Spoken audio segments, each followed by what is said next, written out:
Hello, welcome back to another video with the Transfer Portal CFB presented by NoContextCFB. Got another player interview today with a star cornerback in this country, Derrick Canteen. What's up, Derrick? How are you doing? Good. How you doing? Appreciate you for having me. Doing very well. Excited to talk with you. I really think you're one of the better corners in the sport, and I can't wait to help spread the word about you to college football fans this year. Yes, sir. Appreciate you for having me. Appreciate that. Yeah. So, as a severely underrated recruit, what advice would you have to give to other high school recruits right now or down the road that are being overlooked in the recruiting process? Um, my biggest advice would be to just stay down. Keep working.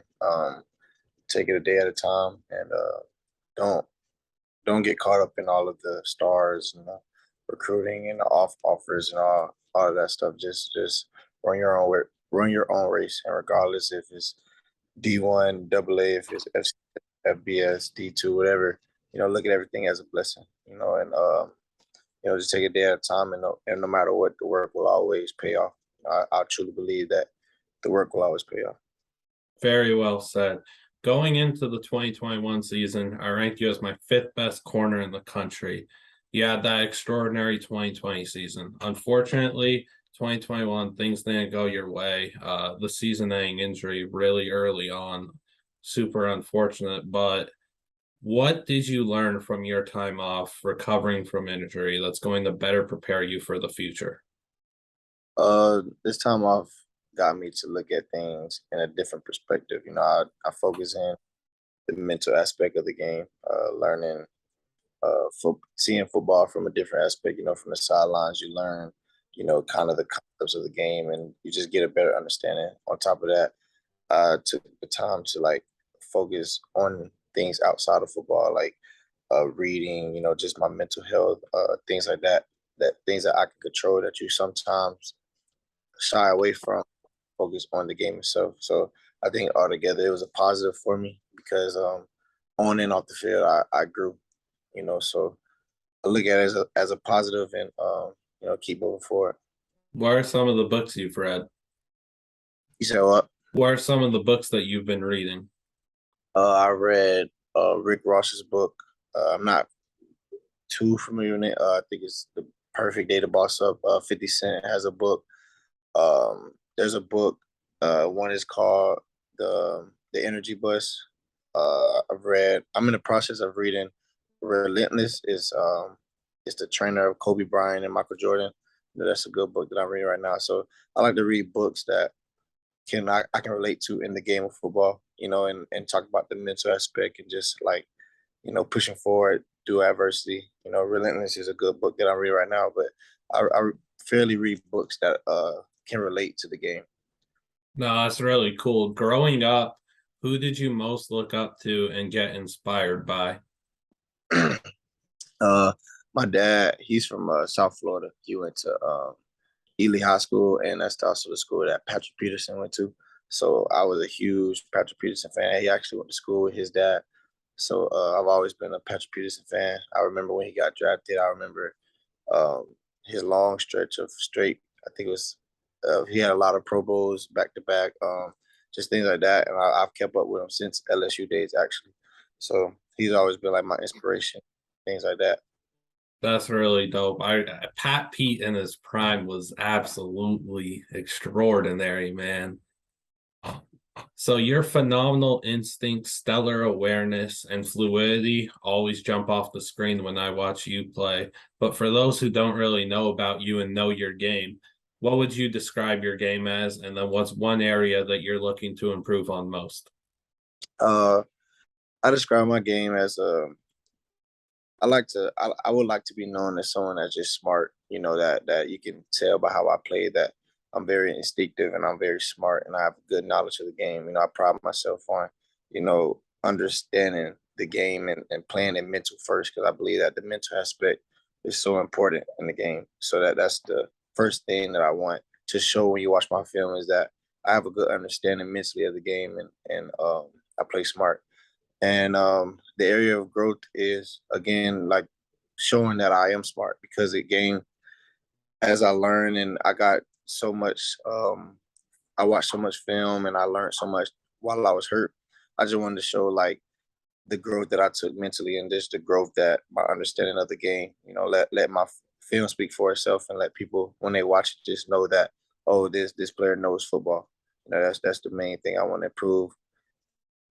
And you speak to film there. So when you're watching film, the week of a game, what's the first thing that you're looking at to get an edge on the opposing WR1? Um, the number one thing I'll look at is tendencies and splits. Receiver splits. Receiver splits gonna tell a lot about the routes that he gonna run, the tendencies the offensive coordinator likes to call with certain splits and certain releases and stuff like that. And also tendencies. Every football player has tendencies. Every athlete has tendencies. So as you study a player and you study him getting in and out of his breaks, how his body mechanics when when he's running a fade versus a comeback, just things like that. You want to study and just pick up on little things. So as you're playing, you're not playing blind. You can always kind of be a step ahead. Who's the best receiver that you've faced in your football career thus far? Um, I missed last season, so I missed out on a chance to play with a lot. But I'll have to go with Jalen Tolbert. He had good body control. He had good deep ball, deep ball skills. He was confident, big, strong, and going into that week, I was very prepared. I knew what he brought to the table. So that week of preparation was a bit extra, and I took the time to really break him down. But he was a good receiver. Yeah, Tolbert was disgusting at South Alabama, to say the least. Now, speaking off the field, I know that you've hosted a few football camps for the youth in the past, and I applaud you for doing that, making a huge positive impact. Are there any other ways that you plan on giving back to the community down the road? Maybe it's this season, maybe it's in a few years when you're in the NFL. I want to first and foremost continue the camp that I did back at home. Each year, this is my second year doing it, and from this year to last year, it's got bigger. It grew tremendously, almost doubled. So I want to continue with that. Try to get scholarships, all type. I have many ideas of what I could do for the city of Augusta, and on top of that, just wherever I end up playing, or when I'm in the NFL or giving back to Statesboro, just touch the cities that I've been a part of. Touch the communities that I've been a part of. I feel like that's important, just because each city has shaped me in different ways. So just to give back to these communities, wherever I end up in Statesboro and back home, just finding different ways and different revenues to give back. That's outstanding. That positive impact is just so important for so many people. And we'll wrap this interview up with what we call pick six and ask you six, questions that aren't also football based. So we'll start. What's your favorite food and what's your least favorite food? My favorite food. I'm a big seafood guy. I would just say shrimp. I'm big on seafood, and my least favorite, um, probably like deviled eggs. I eat scrambled eggs, but like deviled eggs stuff like that, I'm not really a fan of. Yeah, those are gross. I don't get how people eat them. What's your favorite TV show? Um, I'm a, I like Power. It's 50 Cent show. I watch all of his shows, but Power is that's the base show. That's probably my favorite show. Why do you wear the number 13? Well, actually, 13 when I got to school was just given to me. They they they just gave all because I was early enrolled and going to the spring game. They just gave us all numbers, but as it turned out, and I wanted to change my number. 13 actually like was something I really liked because my parents got married on the 13th. My mom's birthday is on the 13th. I committed to Georgia Southern on the 13th. So it just kept popping up. And then it was kind of a ring, because it has teen and 13. So I just stuck with it. Nah, that's actually sick. And 13 looks really dope for you. So keep repping that. Got Do you have a hidden talent that no one really knows about? a hidden talent. I wouldn't say it's a talent right now, but I'm in the making. I like to swim. I've done a lot of swimming, and I'm getting better at it. And I feel like swimming is going to be one thing that's going to turn into a hidden talent. So I'll go swimming. All right. Any quarterback in football history, you could snag an interception off them. Who are you choosing and why? Michael Vick.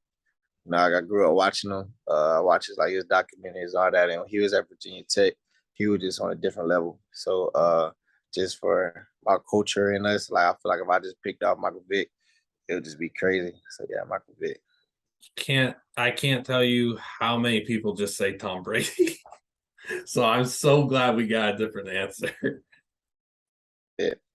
What do you want to do once your football career concludes? I still want to work around football forever. I want to right now I'm thinking about being like a maybe like a scout or a GM in the league or a recruiter or something. I want to do something hands on, but I'm not sure I want to coach. But I know I want to work around football, so I just have to figure it out exactly what I want to do.